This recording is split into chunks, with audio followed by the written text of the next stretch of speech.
All right, good morning. My name is Steve Maher. I'm with Risk Management Professionals, and I'll be one of the speakers today, along with Stephanie Smith.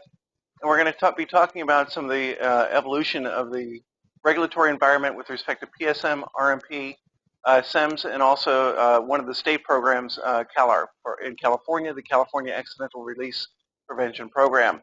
But before we get started, what I'd like to do is just go ahead and tell you a little bit about the format of what we're doing.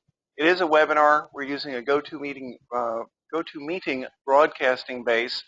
And what that means is that it's also aligned for two-way communication, but during the body of the presentation, it'll be only one direction. You'll be muted, so you can go ahead and do your your normal activities at your desk, have phone calls, whatever.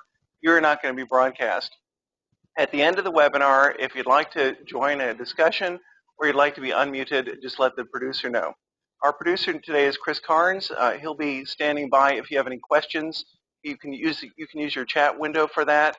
And also, as part of your interface, you can also resize the image. You can make you'll see two images on your screen, one with the actual PowerPoint presentation and the other one with the image of the speaker. Both of those can be resized, and they can also be shuffled around if you just grab the image and move it around on your screen. So, and if you have any questions or if you're having any challenges, there's a number on the screen right now, 877-532-0806. Go ahead and call that, and somebody will do their best to go ahead and help you out. So we do this as an outgrowth of our consulting services in risk management and process safety. A lot of you are familiar with the fact that we help out with a lot of people's process hazard analysis and associated programs or associated techniques such as HAZOP, LOPA, helping out with safety integrity level assignments, and also helping the design of safety instrumented systems. You've seen us doing that, and more recently we've been helping out with trying to formulate approaches to damage mechanism reviews and integration of LOPA into safeguard protection analysis techniques. And we'll talk more about that during the body of the presentation. Just wanted to give you a little bit of introduction about who Risk Management Professionals is, and now let's move on to the main body of what we're here to discuss. Primarily, it's the regulatory framework. There have been a lot of changes over the past few months, and what we wanted to do is try to keep you on top of some of those developments. I'll be starting with the presentation. Stephanie Smith will join in and provide you with a lot more details about what's in some of the more recent changes to the regulations, specifically in California. An updated draft of process safety management and also CalARP was issued on May 26th. So we wanted to kind of share with you some of those things that are coming out based on that. There have been a lot of changes. We want to give you some background, but we also want to give you some tips. Now, the title of the presentation is Part 1 because we have to split this up into two pieces. Otherwise, it would just get too long. Part 1, which is today, will provide a little bit of background about what's happening, where to go find information, how to learn more, and also we need to identify that there's some very near term, in fact next week are the first ones, outreach programs that are being done by the California Office of Emergency Services. Those outreach programs are a good way to get additional information, and we wanted to identify the dates and the location. And based on that outreach and that additional information, we're going to use that and also with any new developments, give you a lot more details in Part 2 of this webinar, which will be on July 30th. Anyhow, more about the dates and what's to come in just a little bit. Okay, what I wanted to talk about is the current environment with respect to safety management systems. Safety management systems is a general term for process safety management, risk management programs, CalARP, SEMS, and all the various state programs that are providing a management framework for maintaining a degree of process safety that you want at your facility. I want to talk about right now synchronization overlap and where we're at currently. Where we're at currently is really the result of some horrible tragedies that have occurred over the past few decades and the response of the industrial community and the regulators. These tragedies have happened in various parts of the world. Accidents still do happen. And with different industries, different geographic locations, different regulatory environments, basically there's a common need to address management systems issues. That's why you see so much commonality between PSM, RMP, SEMS, and the various programs. It's because you're addressing that common goal. The common goal is really I think best emulated, but when you look at the detailed elements of these different programs. If you look at SEMS, PSM, RMP, or the state programs like CalARP, you'll see mostly overlap and synchronization. The elements that you see, the acronyms that you see in the center, which are defined on the right-hand side, process hazard analysis, process safety information, emergency planning and response, management of change, all those are a common foundation for all these programs because whether you're with industry or regulatory agency, you're all sharing a common goal of trying to reduce accidents. Whether you're trying to protect people at the plant site or protect the public, that undercurrent of that shared common goals is really there. So this is the current regulatory environment, and there are really very minor differences between the programs as it currently stands on June 25th, 2015. However, over the past few years, there have been quite a few changes, and what I want to do is start or propose changes, and so I'd like to start discussing that. So again, this is our current environment. Let's talk about what's coming up. Actually, what's coming up is really a result of some horrible tragedies that have occurred since 2010 and really prompted a refreshed look at or a need for, or looking at a need for modernization of PSM, RMP, and the related programs. You'll probably recognize these images as the tragedy in West Texas and also the accident that occurred up at the Richmond refinery. Those two events, along with other things that have occurred, have really stimulated or catalyzed a lot of a refreshed look at these different programs. So who's taking a look at it? When you look at what's going on, you see a lot of different agencies involved, and it can be kind of confusing in terms of all the different groups involved. What are their responsibilities, and why are they involved, and what are they trying to do with this? At the very top of these group of activities is the Chemical Safety Board. Shortly after the Richmond refinery accident, Chemical Safety Board did its review, did an incident investigation, and they issued 3 reports that have a variety of recommendations from specific activities at the plant site to what the regulatory community needed to do to support the level of process safety that you wanted at the different plant sites. The IRTF, the Interagency Refinery Task Force, was formed in California, and it pulled together different representatives of the various agencies to try to take a fresh look at refinery safety. Contra Costa County and the City of Richmond, with their industrial safety orders, they went ahead and upgraded those to address some of the needs that they perceived for helping prevent accidents like the one that occurred over in Richmond. CalOSHA has been working towards taking a fresh look at their PSM requirements. In California, they have jurisdiction over PSM in California, and they've put forth an updated 5189.1. Federal OSHA has also been working. Their responsibilities are at the overall United States level, and they've also been working towards taking a look at their PSM, the federal PSM program. EPA taking a fresh look at the federal risk management program, and also in California, Cal OES, Office of Emergency Services, and Cal EPA have been taking a fresh look at the CalARP program. So these are the different agencies involved, the different programs that they're responsible for looking after, and what's been going on over the past couple of years is represented by this timeline. At the federal level, you've got the OSHA that's put together its request for information on some new ideas that they wanted to consider for process safety management. You've got the EPA that's put together its request for information. This was done in 2014 for potential updates to its risk management programs. In California, you've got the Contra Costa County, the Interagency Refinery Task Force. Cal OSHA has put together several updates, and most recently updated its draft of the Cal PSM 5189.1. And also California OES has put together some amendments to the CalARP program.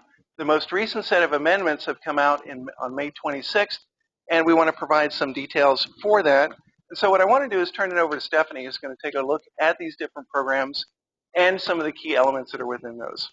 Stephanie? Thank you and good morning. I'm assuming, unless I get flagged, I'm coming in okay for everybody. So like Steve said, we are going to provide a general background of what's going on and how things have been changing, specifically talking about the CalARP Program 4 draft that just came out, I guess about a month ago, a little less than that, or I'm sorry, a little more than that. I'll be comparing the Program 4 changes to the OSHA 5189.1 draft, which was most recently updated on the same day, May 26th. However, we didn't note any changes for this general overview, significant changes for that draft. So for all intents and purposes of this part one, we're going to go ahead and talk about it as if it hasn't been changed. There were some details that were added to some of the individual elements, and that's why we will cover that in Program 2, where we'll get into more detail and we'll actually discuss what's required and more specifics. And that's something to keep in mind if you have more specific questions about what we're going to talk about. It may be covered. It's more likely than not to be covered in the part 2 we're going to do in about a month. So if there's any more detailed questions, it may be good to tune in then and have those questions ready for that presentation. So the program for applicability for CalARP is calling out NAICS code 324110. It's basically the code for refineries. I supplied the definition within the presentation for clarity. Basically, this includes industries comprised of establishments primarily engaged in refining crude petroleum into refined petroleum, including fractionation, straight distillation of crude oil, and cracking. And that's a direct definition of what the code is actually intended for. So if you're falling under this code, this new program 4 will be applied to you. It doesn't specifically state other NAICS codes, but the format of the regulation has been written so they could just write in additional codes if necessary at a later date. So it's important for everyone to be aware of this isn't necessarily going to be applicable only to refineries in the long term. They could write in more codes to cover more industries if they determine those industries are highly hazardous and considered with the refinery.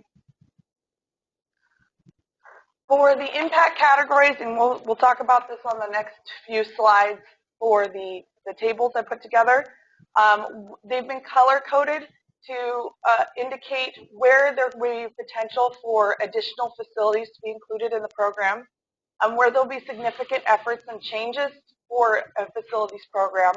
And then the bottom 2, 3, and 4 are items that require minimal effort or negligible effort in addition to what's already being required for those facilities. We'll be focusing on items 1 and 2. Those are the red and orange items.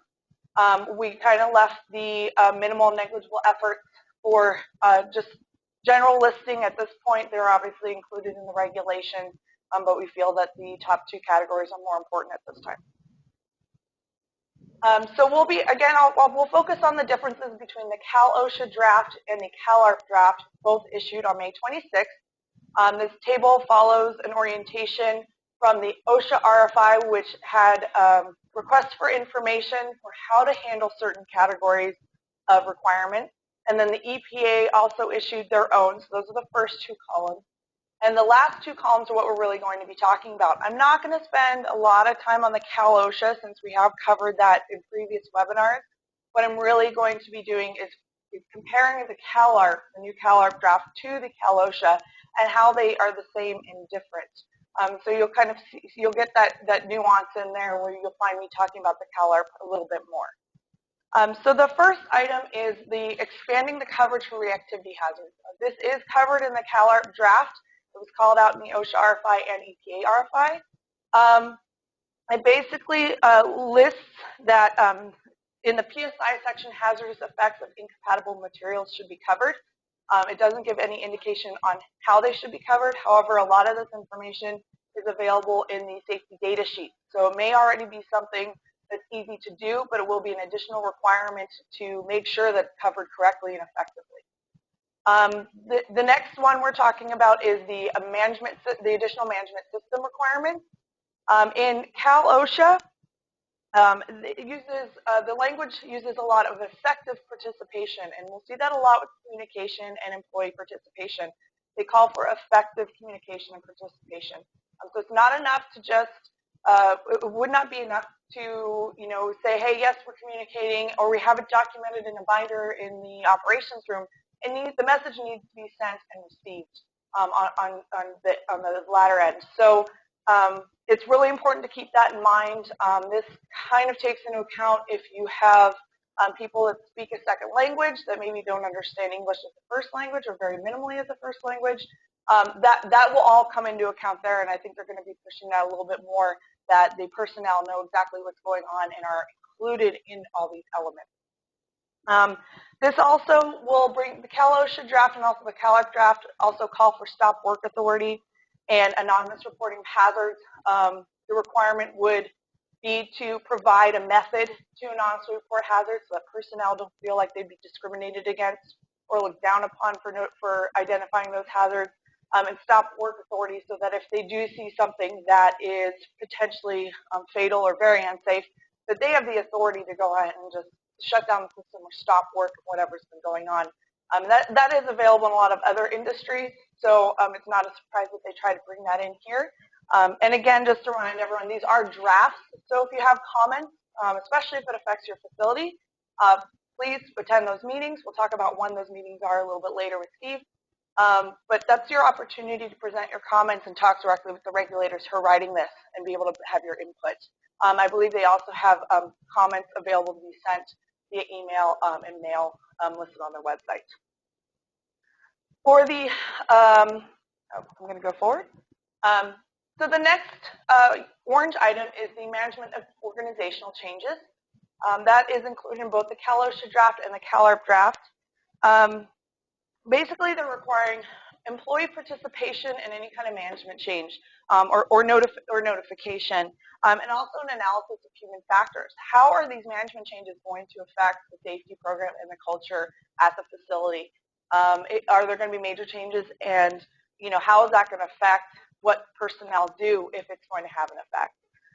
The CalARP specifically calls out the accidental release prevention program management system as being a plan with a 3-year update. This plan will include written procedures with job descriptions, an organizational chart, procedures for communication, and employee participation.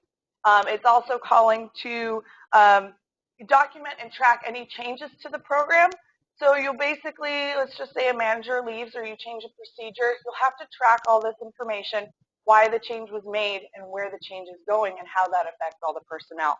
A little more documentation, but overall it's not necessarily more than maybe someone's already doing outside of the documentation as far as changes go. There's a call for the hazard control analysis, or the safer technology and alternatives analysis. They're kind of go hand in hand. Again, both called out in CalOSHA and CalARP. You can see the CalARP draft has a lot of areas where this is called out. Basically, the CalOSHA draft is calling for a standalone analysis of this HCA. So they want to apply, they want this HCA conducted and then apply PHA recommendations and MOC review, and apply this to MOC reviews and incident investigation reviews. Again, we'll go into more detail on exactly what's entailed with the hazard control analysis in Part 2 and how that's called out in detail. But there is an iterative method at the back of the regulation, that's in subsection Z. There's a graphic there. It's also available in the CalARP draft Appendix B. It's taken from an AICHE and CCPS publication, and they published it right there in the regulation for use. For the CalARP, there's a little bit of differentiation. The HCA must be conducted prior to any MOC evaluation and implementation and included in that documentation. It's a little bit more specific than CalOSHA. It also outlines the procedures for when it needs to be completed, who it needs to include, and what it shall address. So there's a lot of content, a lot of instruction and guidance there that's very specific. And again, we'll go over this in Part 2 coming up at the end of July. So we'll take the time to go through it step by step and what the specific requirements are. And again, Appendix B in the CalARP draft has that iterative method outlined there. There are additional incident investigation requirements in both the CalARP and the CalOSHA drafts. They're essentially overlapping. There wouldn't be, between the two programs, there wouldn't be a lot of extra work, when you're comparing just the two. However, it does include a root cause analysis, a review of the damage mechanism reviews, and it does specify report, turnaround, and content. So it does, again, it does get pretty specific as to what's required, in addition to what maybe you're already doing as a program 3 or maybe a program 2. However, we'll go over that again in the part 2 of this program. Can I get the next one? There you go. So we'll go ahead and discuss the PHA recommendation closure timeline. In CalOSHA, all recommendations have been outlined as far as timeline and requirements in subsection Y. So rather than discussing them in each individual element, they've kind of lumped everything together. So any recommendation specifications are all moved towards the back, and the section is titled Implementation, if you guys are trying to find it. There are, basically they're calling out the same as the current CalARP requirements that were published in January 1st of this year. It's that all recommendations need to be completed within 30 months. And for those of you trying to do math real quick, that's 2.5 years. So it's the same timeline. And that's also the same for the program 4. So they've kept it consistent between the programs and between the regulations there.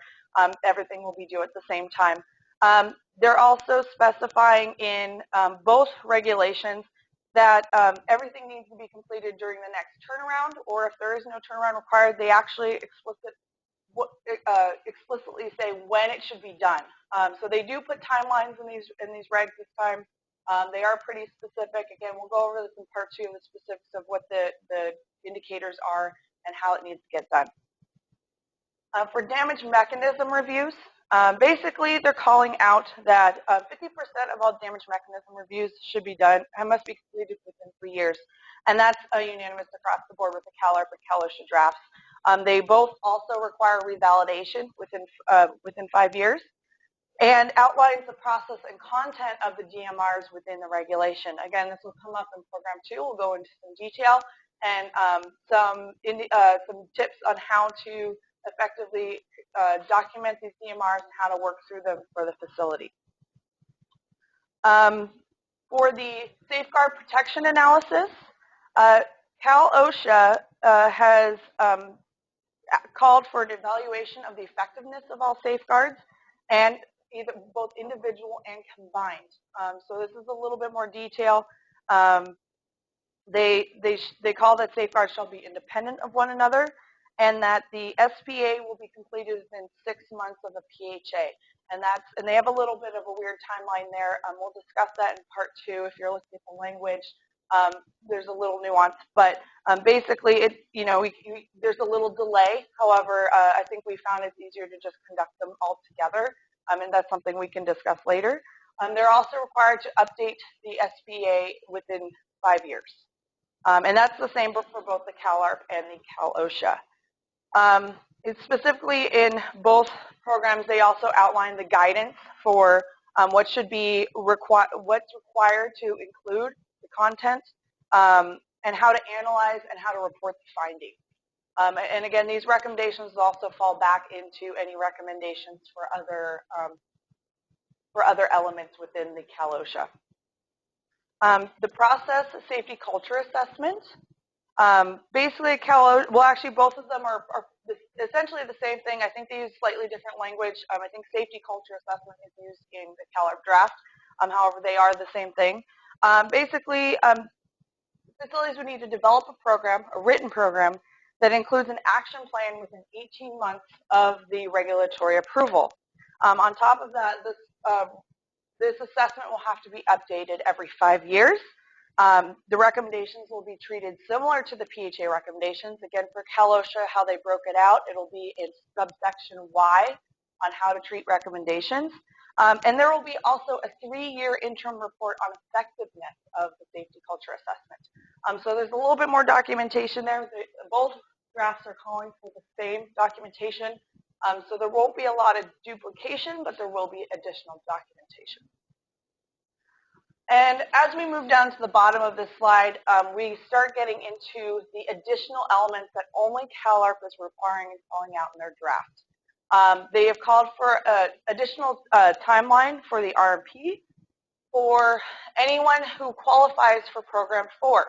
So if you're being called into requiring a Program 4 documentation, they're specifying that within 12 months of the passed regulation, you will be required to update your RMP and meet all the requirements that are specified in the new regulation. It's important to note that timeline. That's a pretty quick turnaround, especially if we're talking about all refineries in California doing it at one time.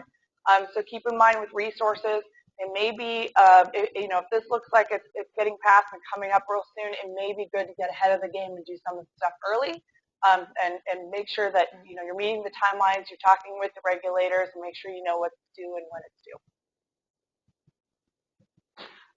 And for again, we're going into the new CalARP draft requirements that are only specified in that draft. There is a emergency operation procedure guideline. Basically, they're restricting emergency operations to qualified personnel only, and they do dictate a little bit about what it means to be qualified, although a lot of that's left up to the facility. It also specifies actions that need to be performed before other personnel are permitted to come back to the facility.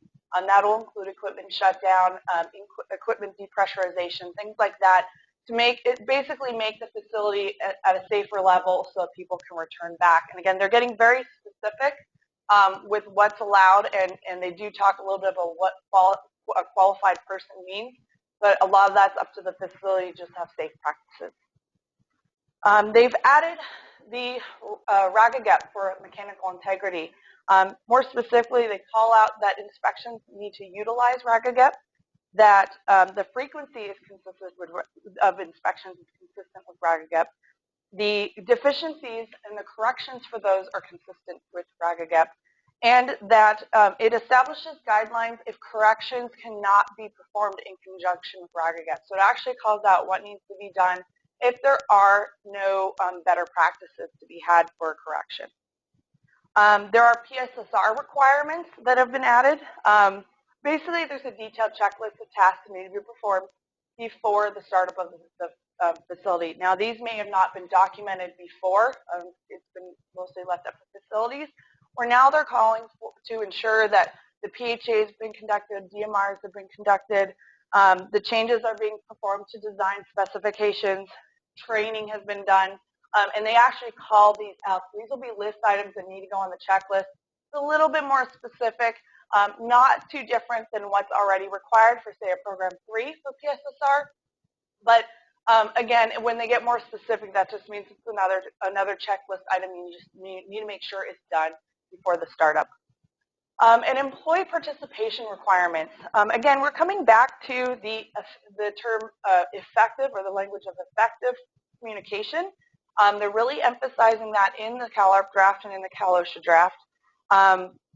They're pretty explicit about involving employees. There's a lot of detail on who has the right to information, who's allowed to access the information. It calls out employees, the representatives, any collective bargaining agents. So they're allowing that anyone involved with the process or with the facility has access to safety information and the program information. They're being much more specific about how to, or basically to outline, to allow everyone to have access to this. They haven't specified anyone in the general public. However, you have enough people looking at it, and it is more centered around the personnel. There were some minor changes to the CalARP draft as well that I did not list on these tables. There are additional RMP submittal dates and this goes back to on the RMP submittal where it asks for the date of the latest PHA or the compliance audit. They're basically calling out the hazard control analysis or the safety culture assessment dates, so when they were last done and when the plan changes are going to occur by.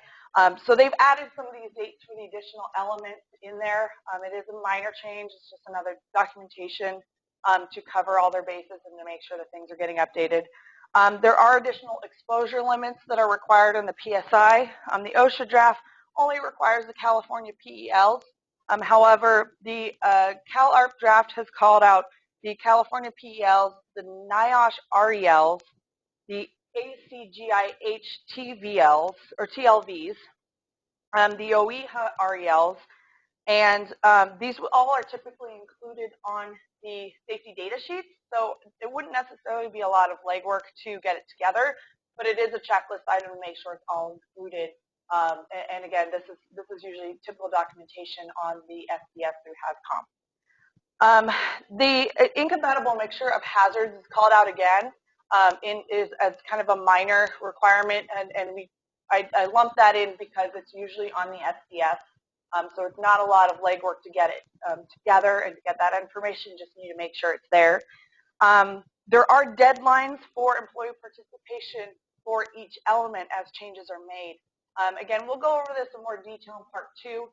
It's not a lot of change as far as effort for documentation, but it is something to be aware of when changes are being made and who to supply that information to make sure it's accessible. There is a change to the compliance audits that you must retain 3 copies, the most recent 3 copies of the compliance audits rather than 2. And it's called out explicitly in that section.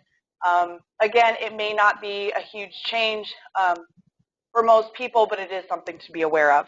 And it does specify the Unified Program Agency training towards the back in section 2775.7. And that training will be tiered for different program levels. So they'll have training for programs 1 and 2, for 1, 2, and 3, and then all 4 programs. And you'll have different levels of the agencies and the inspectors who are able to inspect and audit certain types of facilities. And this is going to be a refresher for them for every 2 years.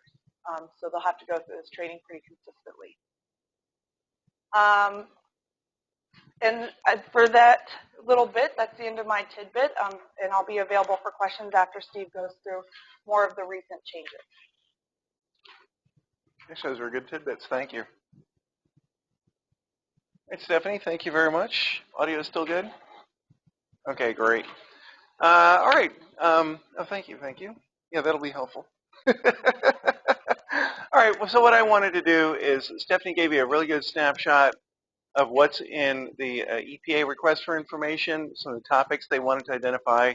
Similarly, for the federal OSHA request for information, and also a lot of things that are currently in the drafts for the CalOSHA PSM, and also the CalARP program drafts that were issued, the amendments that were issued on May 26th. What I wanted to do is just identify briefly what the differences are from the previous versions. Then I want to move over to what do we do about what do you want to do now about it. All right, so first thing I want to do is talk about the CalOSHA PSM draft on May 26th and how it differs from the previous draft. A lot of folks, with all the meetings and whatever, were expecting a lot of changes. There really haven't been a lot of changes to the CalOSHA May 26th draft in terms of the substance of a lot of the key elements.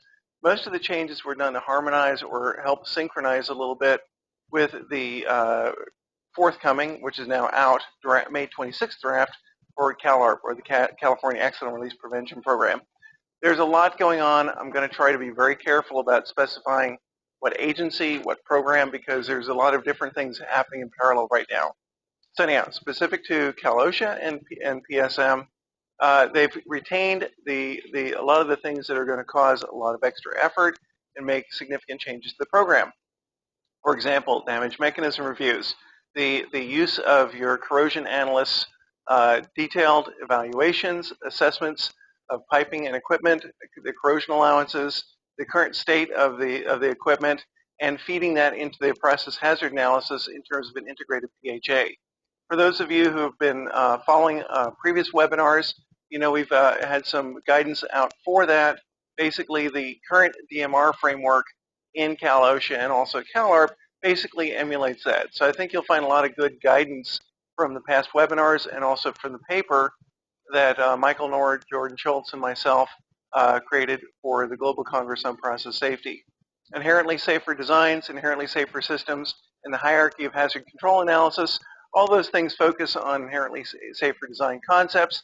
Those have been retained, and also those are synchronized in terms of the essence of it with CalARP.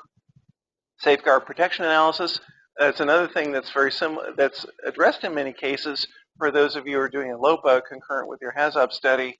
That's also retained, as well as management of organizational change, process safety culture assessments, and human factors. Those three are a lot of new things that haven't been done on a formalized basis in terms of how you manage safety at plant sites.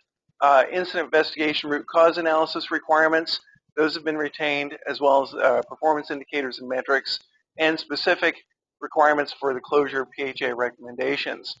So a lot of those things that have represented some rather large changes to the CalOSHA PSM programs are being retained and are in the May 26th draft. And as I mentioned, there have been a lot of minor changes to harmonize with the CalARP program. So let's talk about the CalARP program. For those of you who've been watching things, the January 1st, 2015, there were some updates to the CalARP program and some amendments issued that didn't affect most of the things that you were doing at the different plant sites. The May 26th draft is a very significant change that brings into and aligns with a lot of the things that we just discussed with the CalOSHA program. And Stephanie mentioned those in her master table of how the different sections of these programs correlate. To do that, the CalARP amendments that are drafted, that were issued as a draft on May 26th, defined Program 4 facilities, basically associated with the NAICS code that Stephanie identified, and essentially focuses on petroleum refineries. And of course, CalARP jurisdiction is in California, so it's California petroleum refineries. Some of the refineries that have been able to qualify for Program 1 or Program 2 coverage don't have that exemption anymore and would have to become a Program 4 facility, doing all these additional, not only the full Program 3 elements that everybody's familiar with that are synchronized with process safety management, but a lot of these new elements associated with Program 4. So again, the key changes for May 26th were to align with the major elements of Cal PSM. And also, in the CalARP document, instead of specifically referring to a refinery, because as you know, the CalOSHA PSM requirements are encapsulated with a separate regulatory body, 5189.1, CalARP infuses Program 4 into the same regulatory document, and so it references, instead of petroleum refineries, owner or operator. So they're generalized it a little bit more, and anyhow, that's to provide flexibility, I think, at some point too. There are significant differences between CalARP and Cal PSM. Stephanie reviewed a lot of them. A lot of them are with respect to implementation timing. Certain types of reports are published and released to the public with appropriate trade secrets information removed.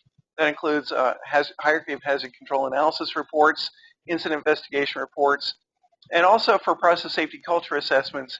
If after a major accident or for some other reason that can be justified, the Unified Program Agency feels that a process safety culture assessment is necessary, there's a specific requirement for that to be funded by the facility. There's also in 5189.1, there's a review of the contractor's injury and illness prevention program. Other differences, as Stephanie mentioned, include emergency preparedness and response. You're no longer allowed to issue an emergency action plan if you're a Program 4 facility. There's additional, that's a typo there, it's now a Unified Program Agency, or UPA. There's additional UPA involvement for Program 4 facilities, and also a requirement for specific emergency response drills. Process safety performance indicators, there's a specific list of those, and there's an accelerated promulgation of when those annual reports need to be done, the first one on January 17th. So those are a lot of the changes to the CalARP program between the January requirements that are currently in force and the draft that was issued on May 26th for the CalARP program. Let's talk about SEMS, Safety and Environmental Management Systems. It's also been, BSEE, or the Bureau of Safety and Environmental Enforcement for offshore facilities, has also been active over the past few months. So I wanted to mention some of the things that are happening there in case some of your jurisdiction is for offshore platforms or other offshore facilities. For those of you who have these responsibilities, you're very familiar with the initial promulgation of SEMS in 2010 and also the updates that were done in 2013. Well, just recently, this April, in fact, April 13th, there's a proposed rule on blow-up preventer systems and well control. And the idea was to address a lot of the key lessons learned from the Deepwater Horizon tragedy and bring those to the surface and make it a little bit more direct, especially with respect to blow-up preventers. It is active. There's a deadline for comment, and that is July 16th. So if this is within your scope of responsibilities, you want to be sensitive to that and get comments in by July 16th. And by the way, we keep a website that's dedicated to a lot of the changes and current events that are occurring in PSM, RMP, CalARP, and SEMS. And you can it's one-stop shopping where you can get access to this and instructions for how to get all these regulations and also respond to comments. So for the SEMS regulations, again, it focuses on blowout preventer design, manufacture, repair. It requires BOPs with double shear rams, centering of the drill pipe, which was an issue for the Deepwater Horizon tragedy. Third-party certification. It discusses accumulator capacities, use of ROVs and closing the BOP stack and testing frequencies, and a lot of other specifics with respect to well control.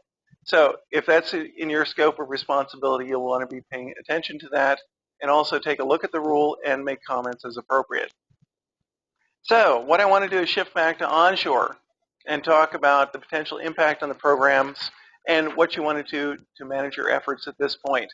And again, this is part one.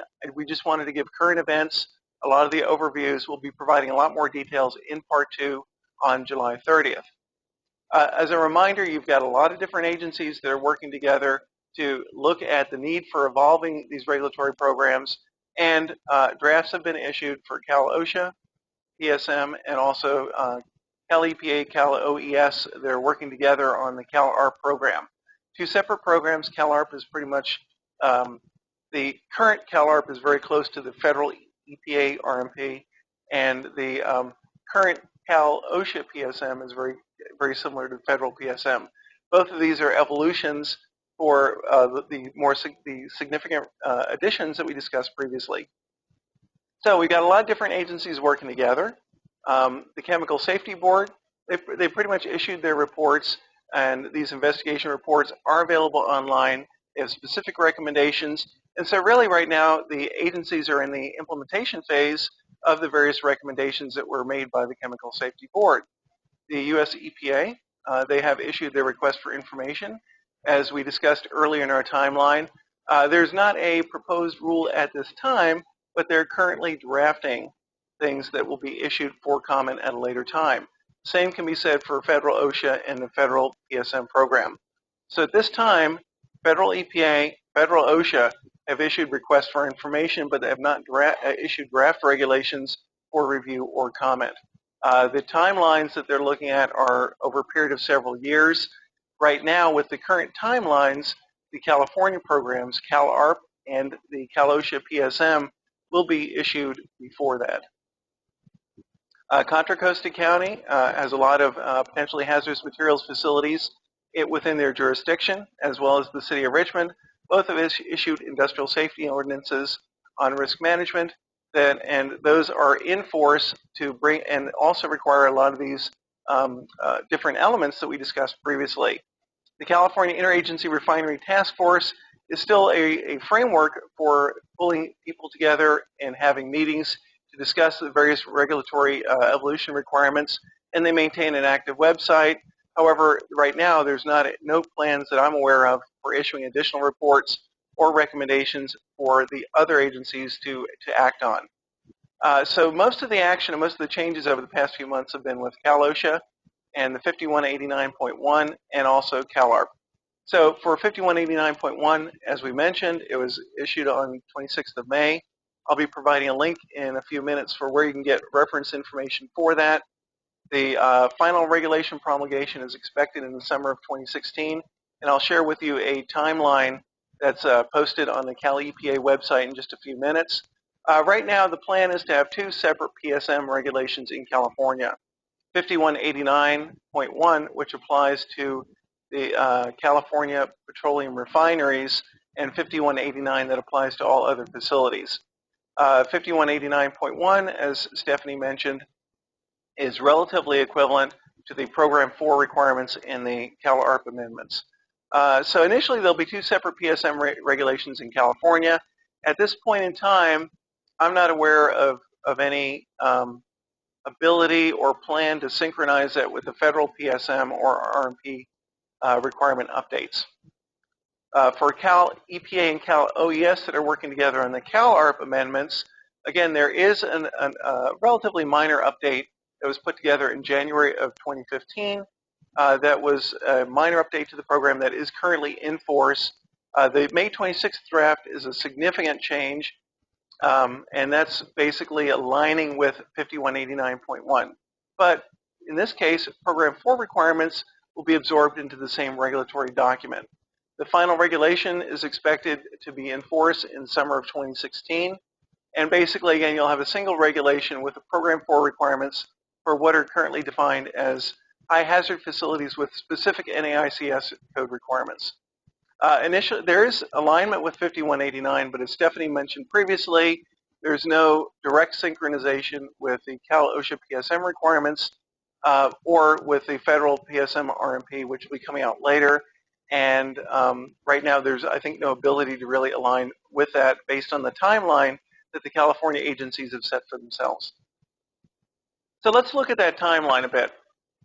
This is right off the EPA website. The reference is in the lower right-hand corner. As you are aware of after listening to this presentation, in May they drafted PSM and CalARP amendments. June 4th, they started having various meetings as part of the safety forum. June 22nd, or this Monday, there was a PSM advisory meeting in Los Angeles, and that was specifically for the Cal-OSHA PSM program. Next Monday and Tuesday in Carson and Torrance in that order. There are late afternoon and evening meetings sponsored by Cal OES. There are safety forums in the Los Angeles area. They're specifically discussing and rolling out what's going on with the CalARP program and a little bit more details about the timeline for regulatory development. And at this point, I think they still need to define a deadline for review and comment. I believe that'll be forthcoming, and it's possible that will be announced next week. July 1st, they'll have a similar forum in Bakersfield. July 29th, a similar forum in Richmond, California. The October-November, this fall time frame, is the time frame for initiating formal rulemaking, starting the public comment process in late this year, early next. Having for OSHA, for the Cal-OSHA PSM program, having a standards board meeting in early next spring, and then next summer having final rules for both CalARP and the 5189.1 document. So that's the current proposed timeline that Cal EPA, Cal OES, and Cal OSHA are working towards. All right, so what should you be doing now? Basically, so certainly awareness is important. The fact that you're tuned into this, the fact that you're following this means that you have these responsibilities in these areas. Staying on top of these and starting to plan for what may lie ahead is very important right now. Right now, if you're a California CalARP covered facility,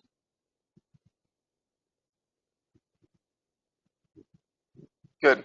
Yeah, if you're a California CalARP covered facility, you certainly have some current requirements that were issued on January 1st. You want to adhere to those and be mindful of what's coming up with the CalARP update.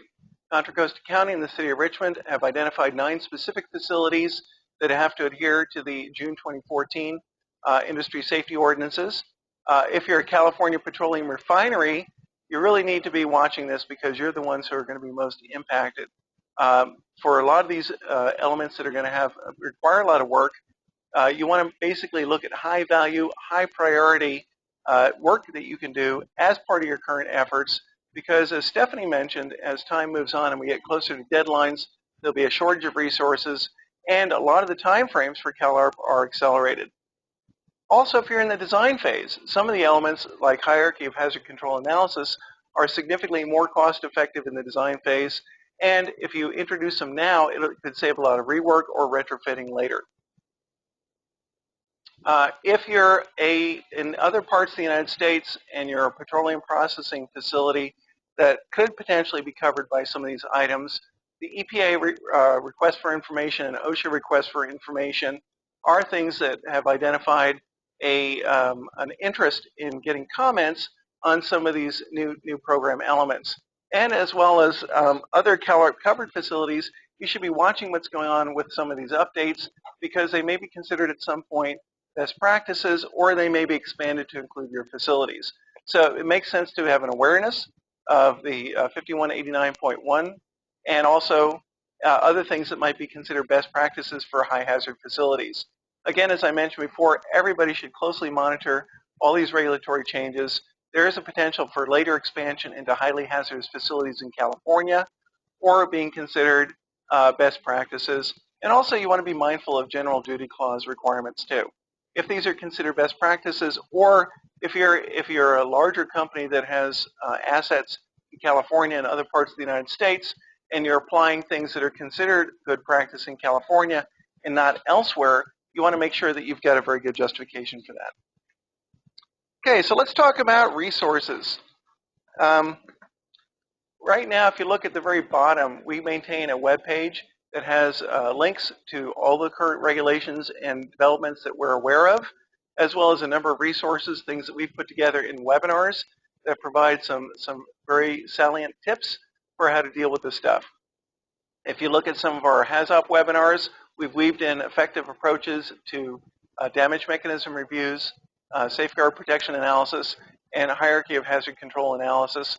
All those things can be, a lot of the key issues for that can be readily addressed as part of your current programs. So what we've been trying to do is provide some guidance on what you can do now with minimal additional effort to save yourself a lot of work later on.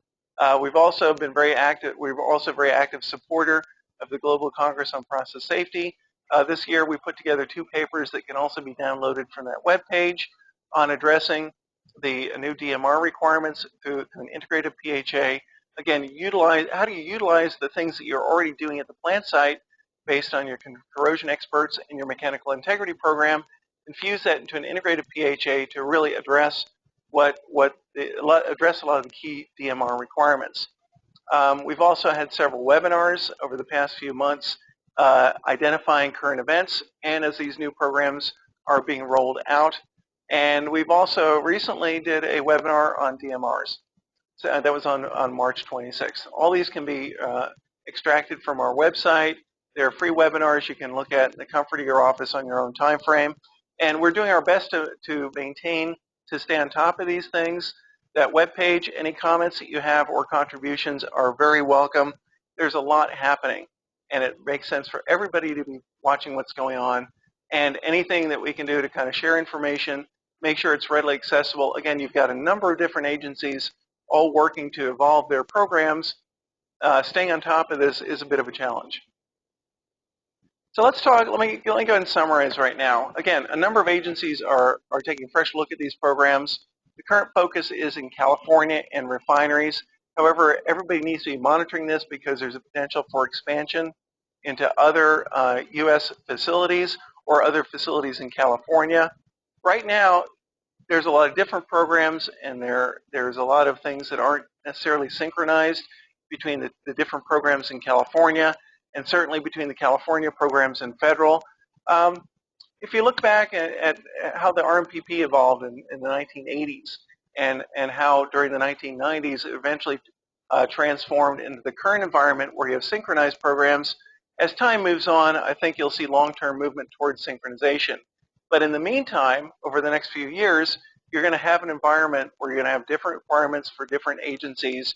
If you're a facility that has to deal with all that, you want to be very mindful of that and be aware of the differences and make sure the different agencies that you're getting done what each of the different agencies wants.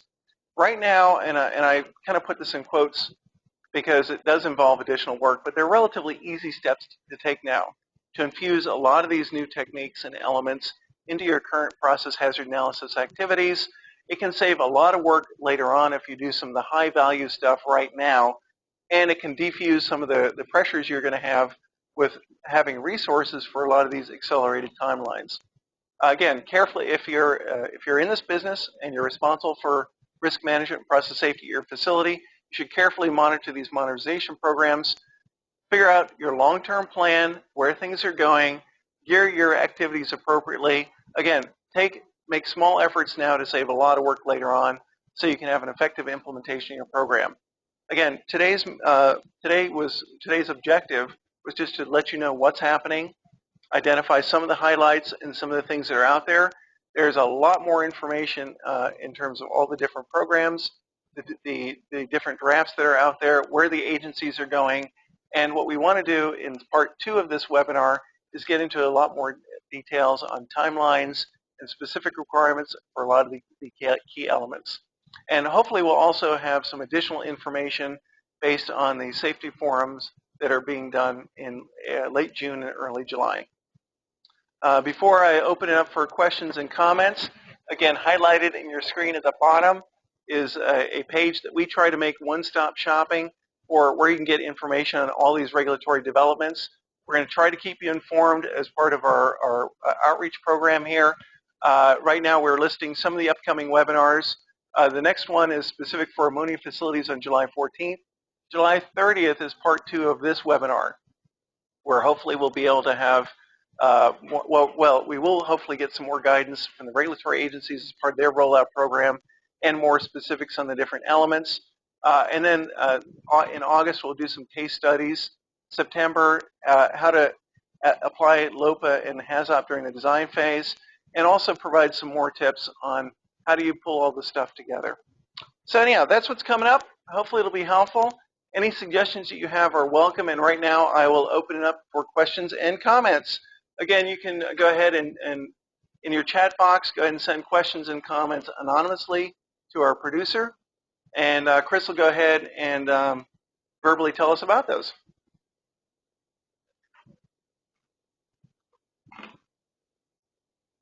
So our first question is from Ms. Welch.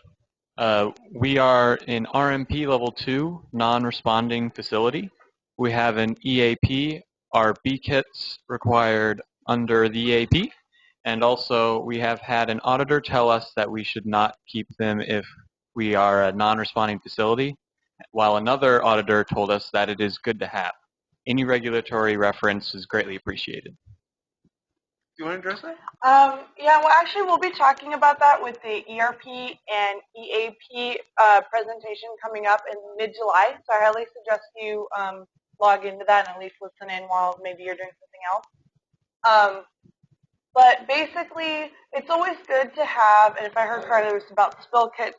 It's always good to have spill kits, but you have to have the personnel properly trained. It doesn't fall under the ERP requirements.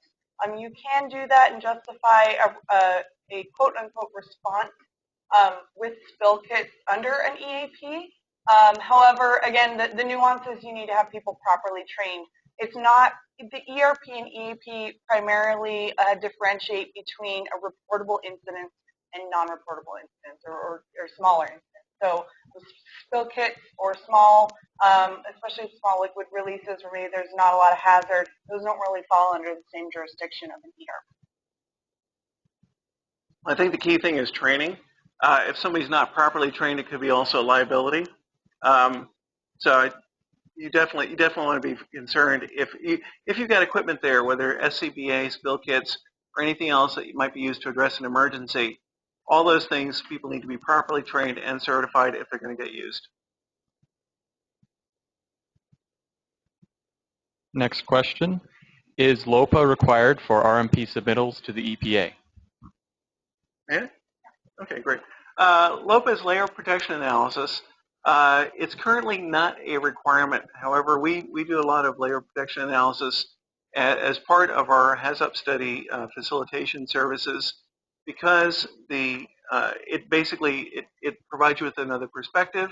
You get additional information on your safeguards. You qualify them better as independent protection layers, and you can easily transform that into making SIL assignments for the safety instrument of functions that may be applicable in protecting for certain types of hazardous scenarios. So it's very useful, and so that's a lot of times why you want to couple it with HAZOP studies. And also, if applied properly, it doesn't take a lot of extra effort, and it can be used to satisfy a lot of the upcoming safeguard protection analysis requirements, which were one of those key elements that were identified in the new 5189.1 and current draft of the CalARP program.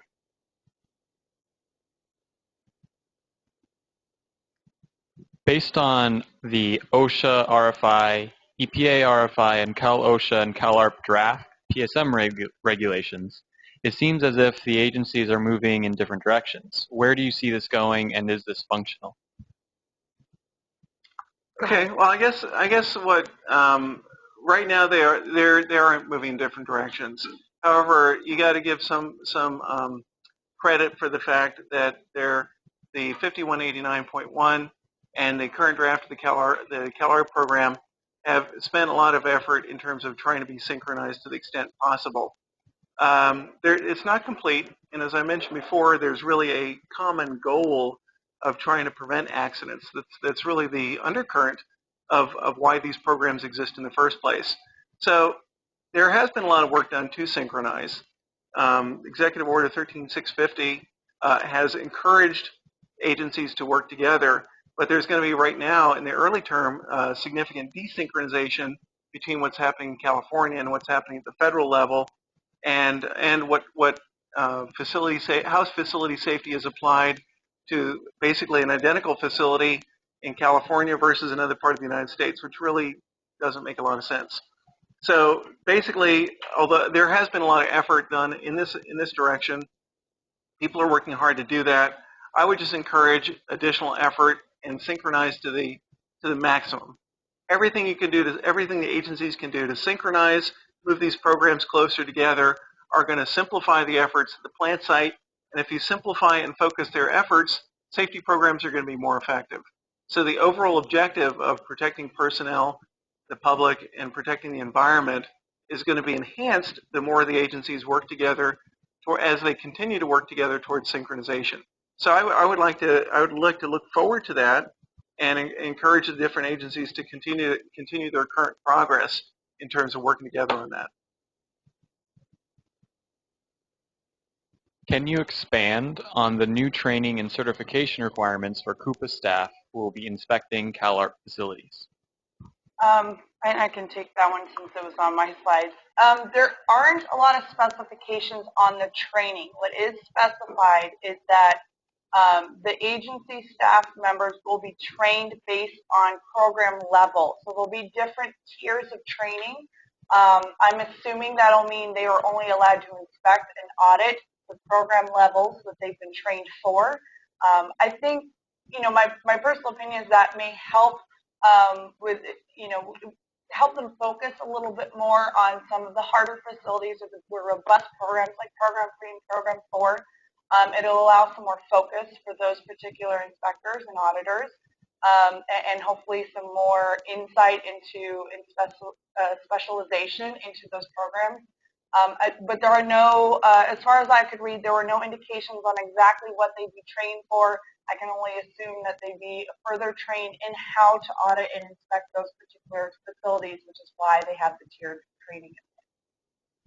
Just to add to that, in the April 2015 report to the governor, Cal-OSHA did provide a general outline of the number of training hours and types of programs that they are either embarking on right now or planning for their inspectors. So that can provide some insights in terms of the types of training for certain types of inspectors that are part of this overall agglomeration of safety management systems. That's it for questions. All right, well, let me thank everybody for tuning in. I appreciate your interest in maintaining safety at your facility, for both personnel and also the people off-site. And look forward to hopefully helping as much as possible with Part 2 and providing you with more specifics. Thank you.